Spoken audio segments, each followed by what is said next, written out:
Hello viewers, welcome to S Pathshala. My self पूजा और आज हम लोग बात करेंगे 90 प्लस स्कोर करने के टिप्स एंड ट्रिक्स के बारे में। सो फर्स्ट क्वेश्चन कम्स कि कैसे और क्यों हम 90 प्लस स्कोर कर सकते हैं और क्यों हम नहीं कर पाते हैं। ओके, तो हम लोग आज अपनी वीडियोस में यही सब चीजें डिस्कस करने वाले हैं। So let's begin.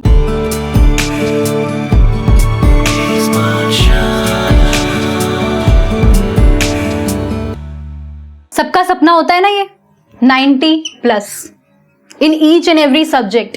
और बच्चों, ये कोई ऐसा एजुकेशनल वीडियो नहीं है जिसमें मैं आपको ये बताने वाली हूँ कि आपको क्या पढ़ना है और क्या नहीं पढ़ना है। This is just a tip and trick जिससे आप 90 प्लस ला सकते हैं। और हर सब्जेक्ट की बात कर रहे हैं हम यहाँ पे, क्योंकि मैं ये कभी नहीं मानती कि 90 प्लस लाने वाला स्टूडेंट जो है, दिस स्टूडेंट ये एकदम ब्रिलियंट ब्राइट स्टूडेंट होगा तो ही 90 प्लस लाएगा। नो, ये हमारा बहुत बड़ा मिसकंसेप्शन है कि ऐसा होता है। ऐसा बिल्कुल नहीं होता है, कभी नहीं होता है। It's not at all important. Plus ये भी नहीं होता है कि जो बच्चे 15 प्लस आवर्स पढ़ते हैं सिर्फ वो ही 90 प्लस लाते हैं। ये भी एक मिसकंसेप्शन है। नो, तो 90 प्लस लाएं कैसे? This is a very important point जो मैंने अपने एक्सपीरियंस से सीखा है, वो मैं आपके साथ शेयर करूंगी। क्योंकि मैंने अपनी ग्रेजुएशन, मास्टर्स, एमफिल, पीएचडी ये सब कुछ दिल्ली यूनिवर्सिटी से परस्यू की है और ये बहुत लोगों के लिए एक ड्रीम होता है, बट ये बहुत आसान भी है। तो उसको फॉलो करने के लिए सबसे पहले हमें समझना पड़ेगा कि 90 प्लस स्कोर करना, उसके लिए हमें दो तरह की स्ट्रैटेजी चाहिए होती है। पहली स्ट्रैटेजी हमारी होगी, और first strategy should be time table. अब आपको लगेगा कि अरे ये तो वही घिसी पिटी वीडियो है जिसमें हम टाइम टेबल की बात कर रहे हैं। और दूसरी स्ट्रैटेजी होती है answering your questions. Answering your questions, और वो क्वेश्चंस आप कहाँ आंसर कर रहे होते हैं? इन योर एग्जाम, है ना? ऑल राइट, तो ये जो फर्स्ट एंड सेकेंड दो जो हमारे गोल्स हैं वो ही आपको स्कोर कराएंगे 90 प्लस। कोई भी ब्रिलियंट अपने सिर्फ दिमाग से नहीं होता है, अपनी मेहनत से होता है। तो मेहनत का मतलब ये नहीं कि आपको 15 घंटे पढ़ना है, ये भी जरूरी नहीं है। क्योंकि हमारा दिमाग जो है वो एक सर्टेन टाइम पॉइंट तक ही चीजें ग्रास्प कर सकता है, उससे ज्यादा हम समझ ही नहीं सकते, उससे ज्यादा हम चीजों को पढ़ ही नहीं सकते हैं। क्योंकि उसके बाद अगर हम पढ़ रहे हैं तो या तो हम बहुत ओवर ब्रिलियंट हैं, बट अदरवाइज एक average student just like me हम लोग कर सकते हैं 90 प्लस। क्योंकि मैंने भी स्कोर किया है अपनी बायोलॉजी में 90 प्लस, मैंने भी स्कोर किया है ये पॉइंट्स जो हम बात कर रहे हैं जिनकी, राइट।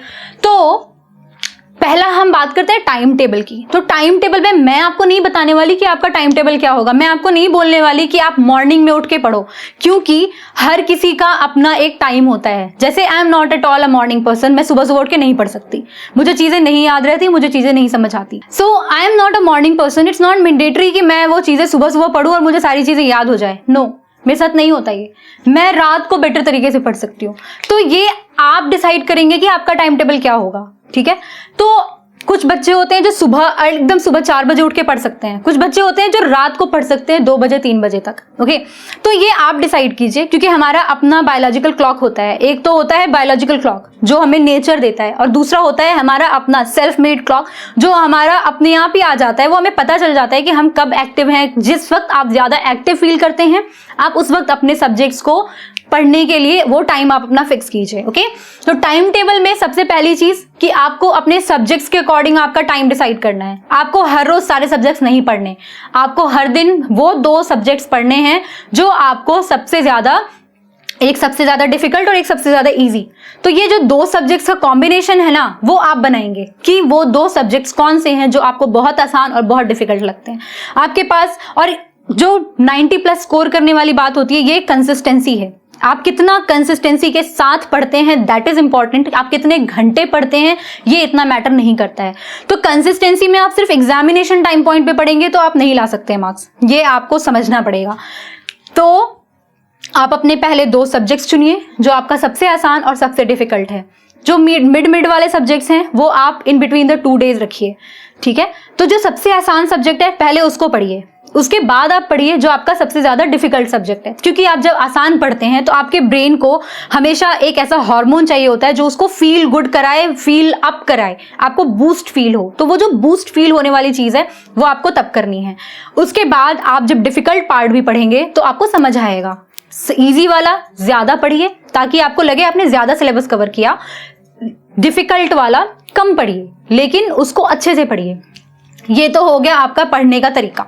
दूसरा हुआ आप इसको कैसे रिवाइज करेंगे। आपको रिवाइज करने के लिए दिन भर में सिर्फ 15 से 20 मिनट चाहिए फॉर ईच सब्जेक्ट। आपने जो कुछ भी पढ़ा है उसको सिर्फ आप एक बार याद कर लीजिए कि अच्छा आपने ये चीजें पढ़ी थी और इस सीक्वेंस में पढ़ी थी, दैट्स इट। आपको बार बार पलटने की जरूरत नहीं है, आप बस एक बार दिन भर में रिवाइज कीजिए, that's enough. Now comes a next point, और सबसे जरूरी पॉइंट, आप जब भी पढ़ते हैं keep your brain engaged with what. आप तो पढ़ ही रहे हैं तो एंगेज तो है ही, आपको एंगेज रखना है अपने ब्रेन को by providing sufficient amount of water plus energy. आपके ब्रेन को चाहिए होता है glucose. Never ever let your glucose level down, okay, क्योंकि ब्रेन के जो सेल्स होते हैं सबसे ज्यादा ग्लूकोज पे फीड करते हैं। इसलिए कीप समथिंग जो आपको बूस्ट करे, जो आपको खाना अच्छा लगता है, आप वैसी चीजें बीच बीच में खा सकते हैं स्नैक्स के फॉर्म में। और पानी सबसे ज्यादा इंपॉर्टेंट है, keep yourself hydrated, okay. Here comes the next point, that is answering your question in exam. This is very important. Answering your question में हम सबसे पहले बात करेंगे जब भी मैं कोई क्वेश्चन पेपर को आंसर करती हूं। से फॉर एग्जाम्पल मैं आपकी टीचर हूं, आपने वही सारी चीजें लिखी हैं जो बाकी बच्चे लिख रहे हैं, मैं आपको क्यों नंबर दूं ज्यादा।